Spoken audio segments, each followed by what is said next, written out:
नमस्कार, आप सभी का स्वागत है मेरे चैनल भूवी केमिस्ट्री में। चैनल को लाइक कीजिए, सब्सक्राइब कीजिए।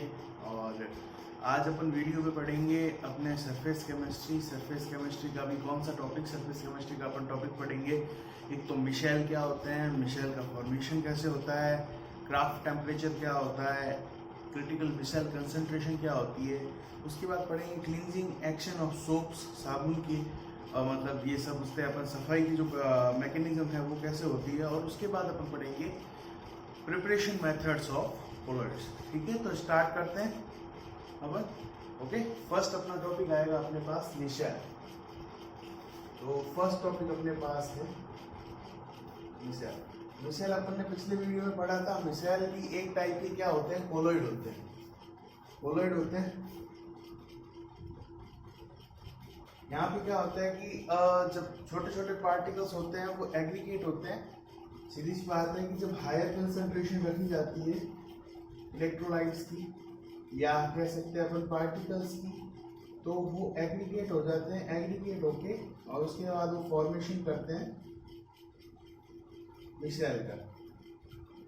ये एग्रीगेटेड फॉर्म ही क्या कहलाती है, मिशेल कहलाती है। और मिशेल में 100 पार्टिकल से भी ज़्यादा हो सकते हैं। ठीक है, 100 पार्टिकल्स या मोर देन 100 पार्टिकल्स या कह सकते हैं अपन मॉलिक्यूल्स या एटम्स जो भी हैं, मोर देन 100 हो सकते हैं। मिशेल की एक और कैरेक्टरिस्टिक होता है कि मिशेल आयन फॉर्मेशन भी शो करते हैं। तो ऑल्सो शो आयन फॉर्मेशन। अब इस आयन फॉर्मेशन को अपन एक एग्जांपल के थ्रू समझाएंगे, बट उससे पहले अपने को एक इम्पॉर्टेंट टॉपिक या इम्पॉर्टेंट ये समझ लो डेफिनेशन के बारे में जानना है, जो कि मिशेल में अपने को मिलेगी। एक तो मिलेगी क्राफ्ट टेम्परेचर, जिसको TK से रिप्रेजेंट किया जाता है, और एक मिलेगी अपने को critical micelle concentration, CMC and TK।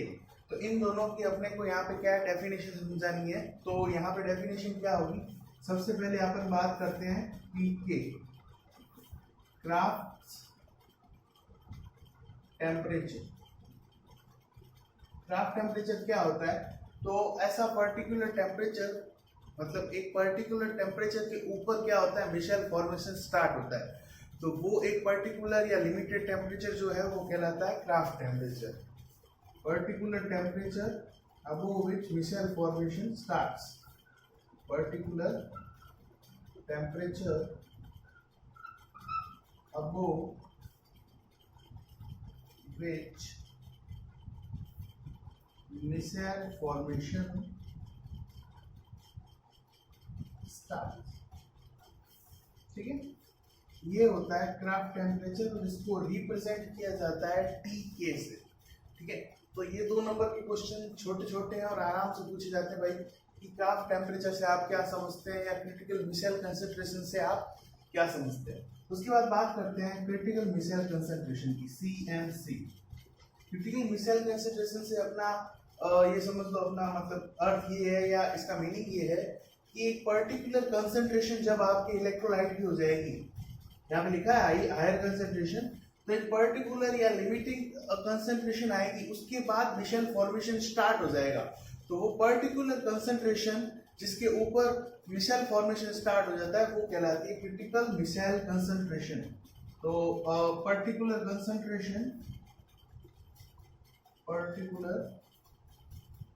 Concentration above which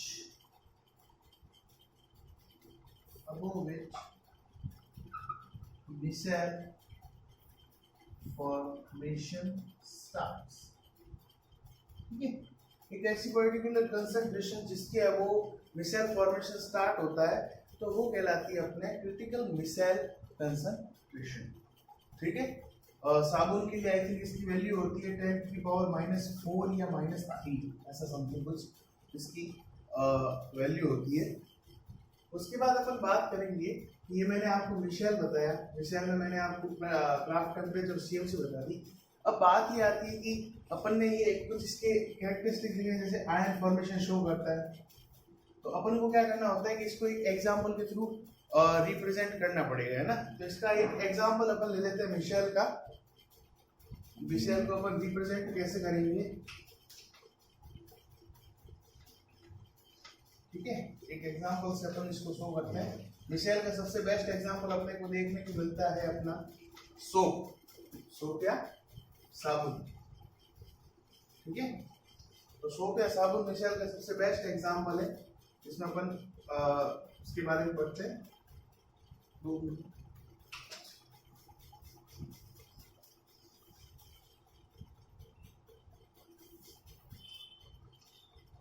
soap, ठीक है। सोप को क्या बोला जाता है,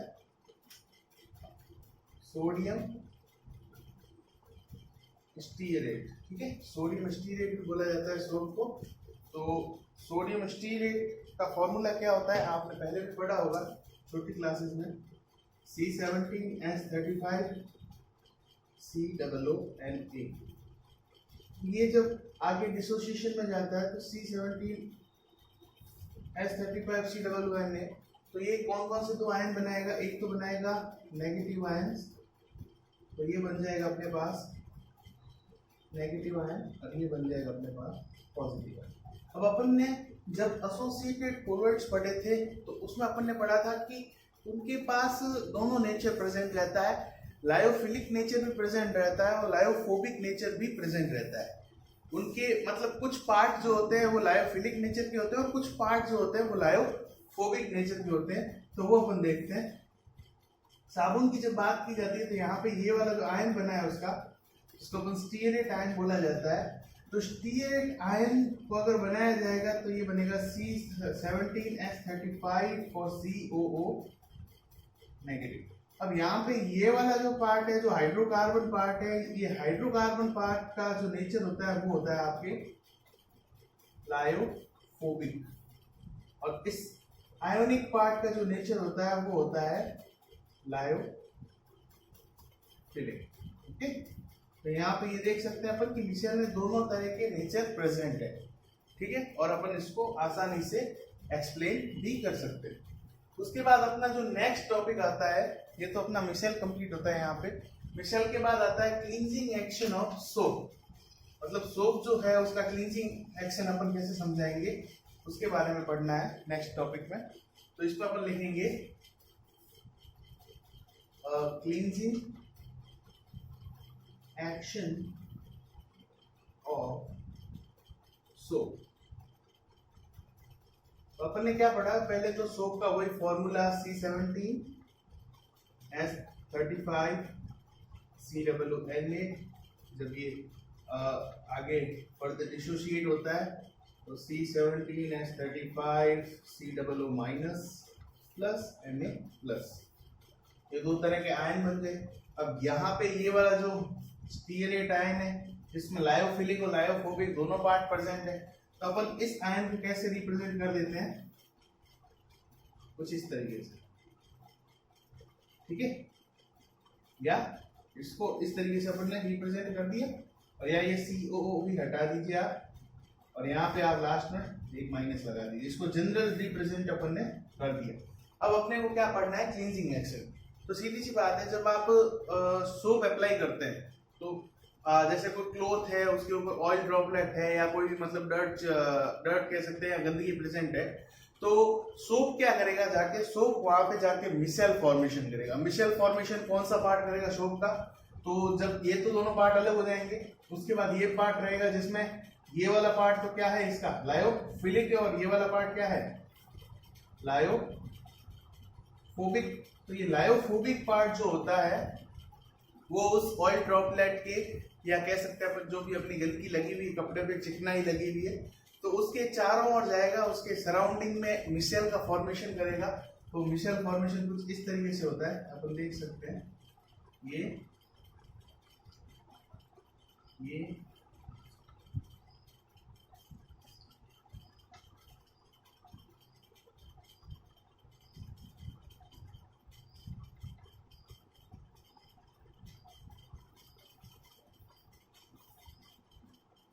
ये कुछ इस तरीके से।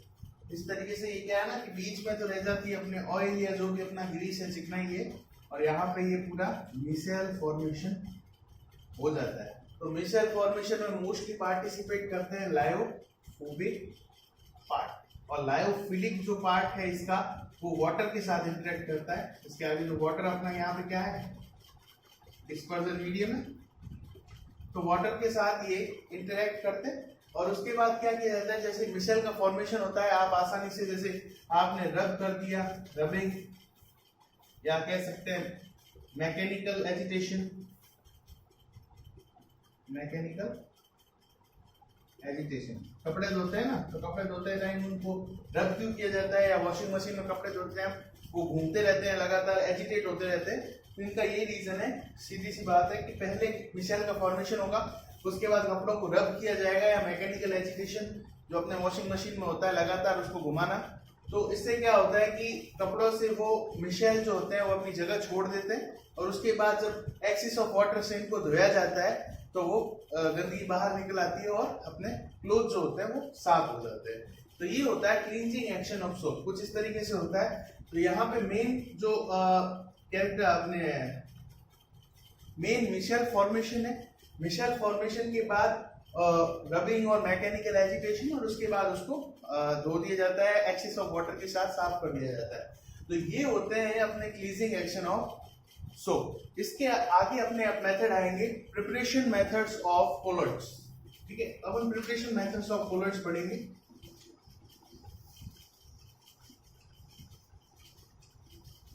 अपन प्रिपरेशन मेथड ऑफ कोलर्ट्स के बारे में बात करते हैं। ठीक है,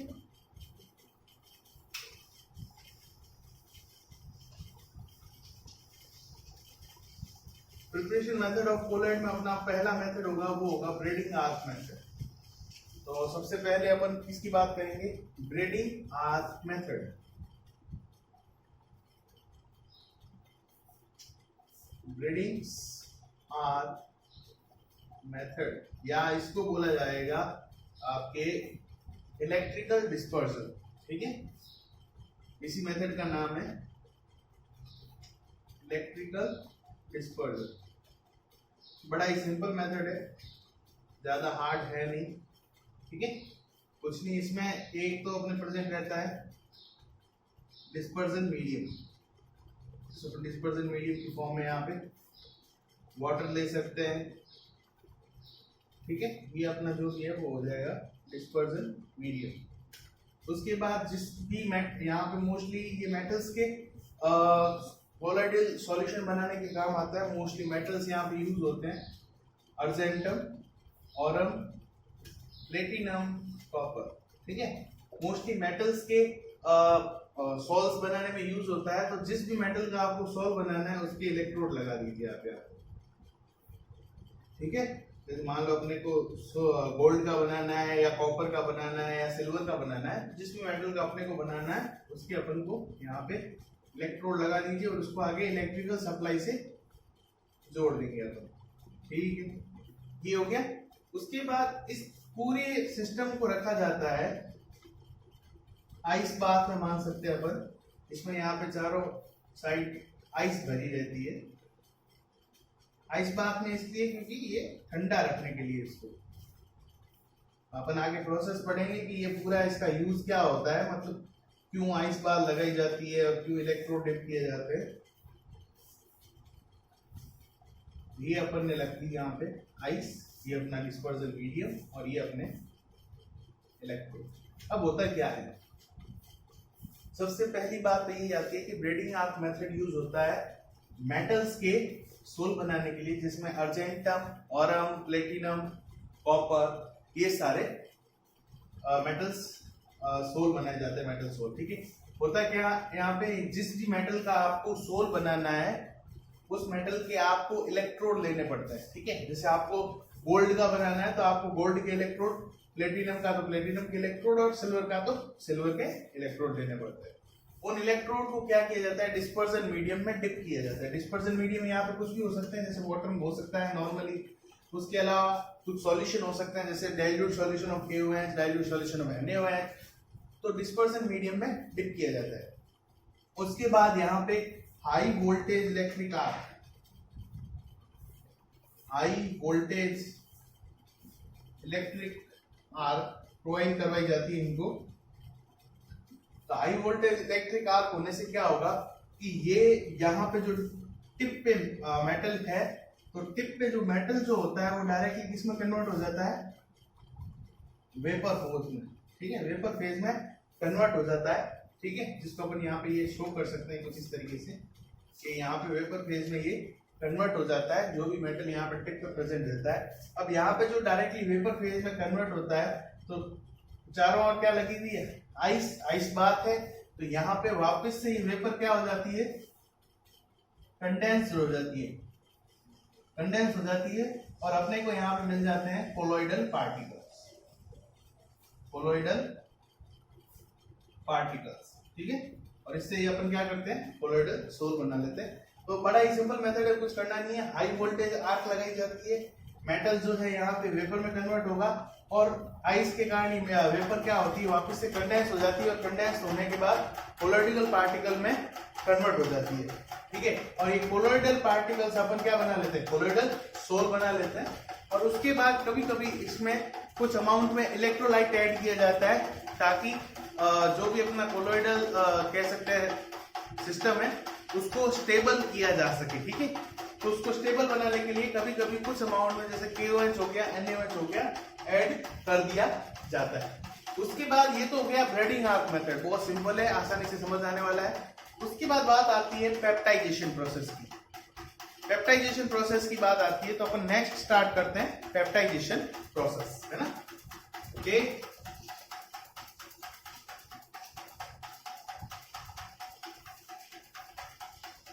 नेक्स्ट प्रोसेस अपन स्टार्ट करते हैं पेप्टाइजेशन प्रोसेस।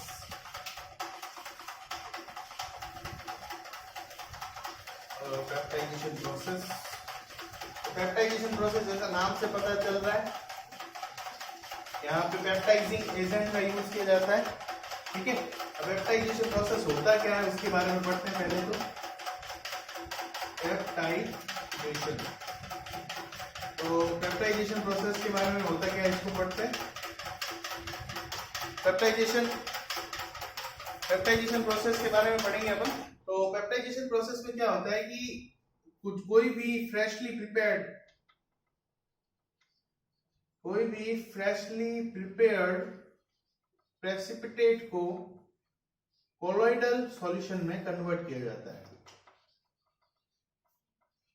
अगर कोई भी फ्रेशली प्रिपेयर्ड प्रेसिपिटेट को एक पर्टिकुलर इलेक्ट्रोलाइट मिक्स करके, यहाँ पे होगा मिक्स इलेक्ट्रोलाइट, एक पर्टिकुलर इलेक्ट्रोलाइट या कोई भी अपन समझते हैं एजेंट मिक्स करके उसको कोलोइडल सॉल्यूशन में अगर कन्वर्ट कर दिया जाता है, तो इस प्रोसेस को बोला जाता है पेप्टाइजेशन।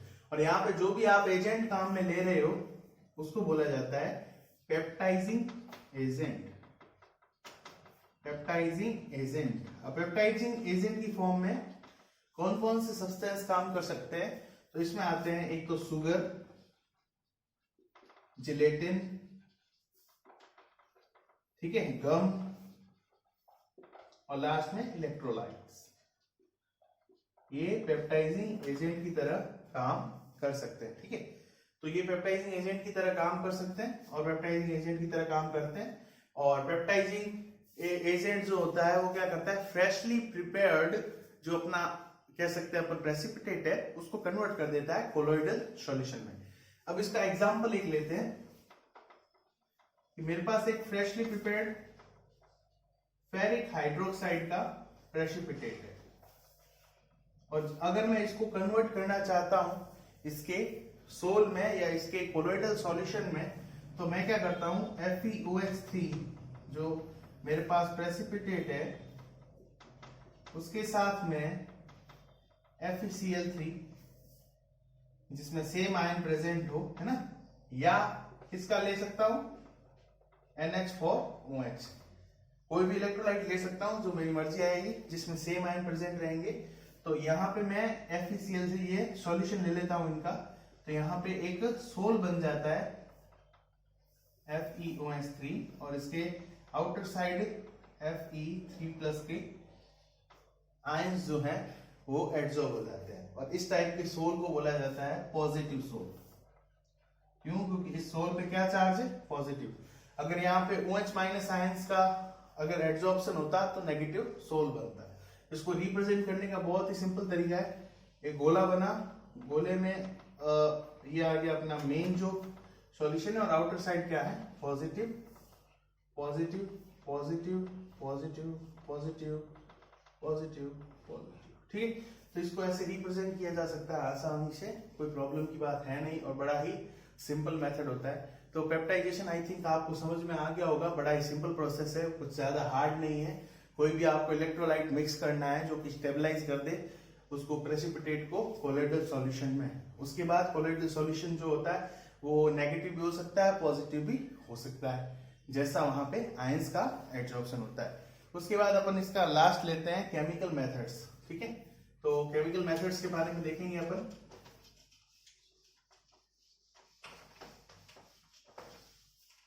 ठीक है, लास्टली इसमें केमिकल मेथड्स के बारे में देखेंगे। उसके बाद अपने प्रिपरेशन ऑफ कोलोइड कंप्लीट हो जाएगा। ठीक है, ओके। तो जब केमिकल मेथड्स के बारे में देखा जाता है तो केमिकल मेथड्स भी बहुत टाइप के होते हैं। यहाँ पे केमिकल मेथड्स में होगा ऑक्सीडेशन, जहां पे मैंने यहाँ पे लिखे हुए पहले से ऑक्सीडेशन, रिडक्शन। O का मतलब यहाँ पे क्या है? ऑक्सीडेशन। R का मतलब क्या है?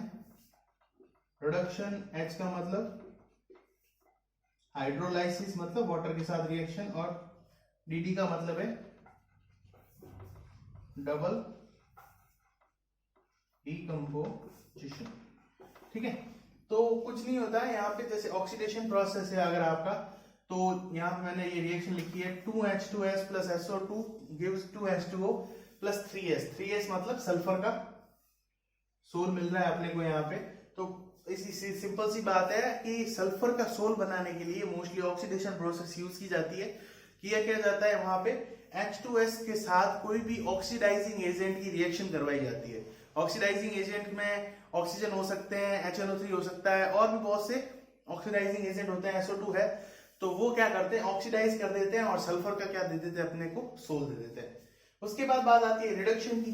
तो रिडक्शन में भी कुछ मेटल्स की जैसे है ऑरम है, प्लेटिनम है, अर्जेंटम है, इनके सोल बनाने के लिए रिडक्शन प्रोसेस को यूज किया जाता है। इसमें भी क्या किया जाता है कि उनके जो सॉल्ट्स हैं, जिस मेटल का आपको सोल बनाना है, उनके सॉल्ट के साथ रिएक्शन करवाई जाती है रिड्यूसिंग एजेंट्स की, जैसे SnCl2, H2O2 हाइड्रोजन पेरोक्साइड। तो ये जो एजेंट्स होते हैं ये क्या करते हैं? इनको सोल में कन्वर्ट कर देते हैं। यहाँ पे अपने को ऑरम का सोल मिल गया। उसके बाद बात आती है हाइड्रोलिसिस की। हाइड्रोलिसिस में क्या किया जाता है कि वाटर सॉल्यूशन के साथ रिएक्शन करवाई जाती है। तो यहाँ पे जैसे FeCl3 है और 2H2O है, तो अगर यहाँ पे इन दोनों के आपस में रिएक्शन करवाई जाती है तो अपने को FeOH3 का सोल मिलता है। उसके बाद बात आती है डबल डीकम्पोजिशन। तो डबल डीकम्पोजिशन यूज किया जाता है आर्सेनिक के सोल बनाने के लिए। आर्सेनिक सल्फाइड का जो सोल होता है उसको बनाने के लिए। तो यहाँ पे क्या किया जाता है कि आर्सेनिक ऑक्साइड और H2S की रिएक्शन करवाई जाती है, वाटर में प्रेजेंट होती है ये दोनों। ठीक है, आर्सेनिक ऑक्साइड और H2S की रिएक्शन वाटर में करवाई जाती है, तब यहाँ पे अपने को AH2S3 या आर्सेनिक सल्फाइड का सोल मिलता है। तो केमिकल मेथड्स में इसके ये चार ही मेथड है, ऑक्सीडेशन, रिडक्शन, हाइड्रोलिसिस और डबल डीकम्पोजिशन, जिसमें सीधी सिंपल सी रिएक्शंस हैं। उसके अलावा अपन ने ब्रेडिंग ऑफ मेथड और पेप्टाइजेशन दोनों पढ़ लिया है। तो अपने इस वीडियो में ये तो कंप्लीट होता है preparation methods of colloid. Next video में अपन बात करेंगे कि नेक्स्ट वीडियो में अपनी बात होगी प्योरिफिकेशन ऑफ कोलोइड्स के बारे में। तो प्योरिफिकेशन ऑफ कोलोइड्स के बारे में अपन नेक्स्ट वीडियो में बात करेंगे। इस वीडियो में इतना ही। Thank you. ओके।